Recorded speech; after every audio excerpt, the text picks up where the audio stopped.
안녕하세요. 저는 강한자모병원에서 수술을 편안하게 할 수 있게끔 도와주는 마취통증외과 전문의 경력 20년 차 주영찬입니다. 그러니까 자연분만 하게 되면 손가락이 잘릴 정도의 큰 통증을 느끼거든요. 예를 들자면 총알을 맞은 것처럼 그렇게 아프다고 느껴졌어요. 분만통을 감소시키기 위해서 경막에 마취를 하게 됩니다. 그 통증을 감소시키는 그 행위 자체를 무통분만이라고 합니다.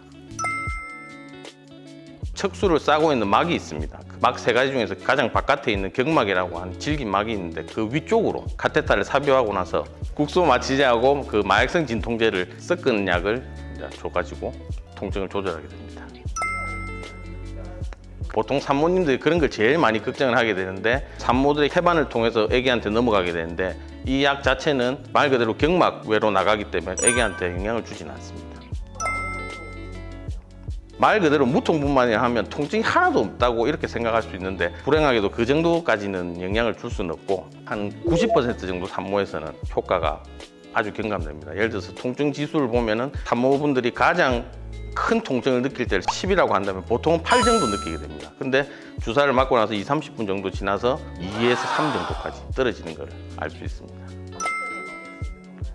무통주사의 가장 이제 그 큰 단점이 출산 그 시간이 지연될 수 있습니다. 그 지연을 최소화하기 위해서 자궁문이 한 2에서 4cm 정도 열렸을 때 그때 딱 하는 것이 가장 좋습니다. 만약에 이제 초산부가 아니고 경산부다, 즉 이제 두 번째, 세 번째 놓는 분들은 진행이 빠르게 됩니다. 그런 분들은 보통 진행이 된 상태에서 오게 되면 1시간, 2시간 이내로 애를 놓을 수 있기 때문에 그때는 무통분만을 안 하고 있습니다. 그래서 시술하고 나서 약을 줘가지고 안전하게 무통분만을 도와주고 있습니다.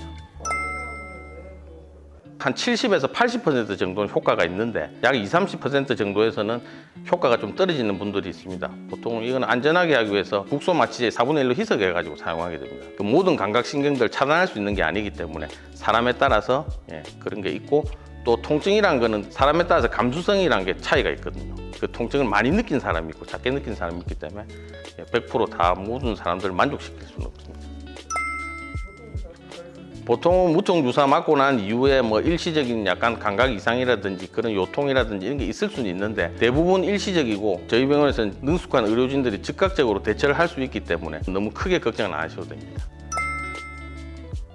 이게 무통주사가 모든 사람이 다 맞을 수 있으면 좋은데 안 되는 경우에는 가장 대표적으로 환자분들이 협조가 안 되고 본인이 원하지 않을 때는 맞을 수 없습니다. 두 번째로 피가 잘 멎지 않는 출혈성 질환이라든지 그런 약제 같은 걸 복용하고 있을 때, 세 번째는 시술하는 부위에 감염이 있을 때, 허리에 척추 기형이라든지 변형, 보통 뭐 척추관 협착증, 신경 증상이 동반되고 있는 추간판 탈출증이 있을 때는 보통 시행을 좀 안 하는 걸로 그렇게 하고 있습니다.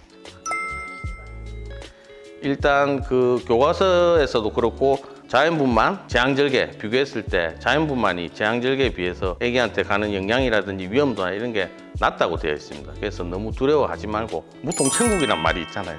그래서 그걸 믿고 저희들 맡겨주시면 정말 최선을 다해서 산모분들한테 편안하게 해드릴 것입니다. 일단 감사드리며 저희 강한자모병원에서는 약 한 25년 정도 경력된 능숙한 의료진이 산모분들 최대한 안전하게 최선을 다해서 모실 것입니다. 채널 구독, 동영상 좋아요 해주세요. 감사합니다.